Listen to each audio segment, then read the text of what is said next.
तुम्ही काय विचार करताय? आता पंकजाताई उभ्या आहेत, पहिल्यांदाच खासदार केला इथनं, प्रीतमताई 2 वेळा खासदार होत्या, समोर बजरंग बाप्पा सोनवणे आहेत. बाप रे. आम्ही जरी हरिजनच असलो पण पंकज जे आहे मुंडे साहेब ते आमचा बाप होता. स्वराज्याचा बाप आहे तो. आमच्या बहाळा तालुक्यात आम्ही बाळाचा बेनसूर बाळा जी म्हणतात ना तिकडचा आहे मी. सावरगावाला त्यांनी जी करून दाखिले की बाकीच्या कुणालाच येणार. काय केलंय?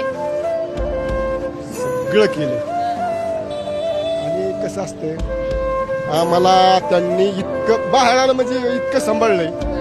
बाहेर म्हणजे माहेर घरीच सुपे सावरगाव.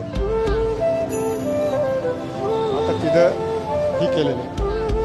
आणि आम्हाला त्यांनी पाणी नव्हतं प्यावं, मोठा तलाव बनवून दिला.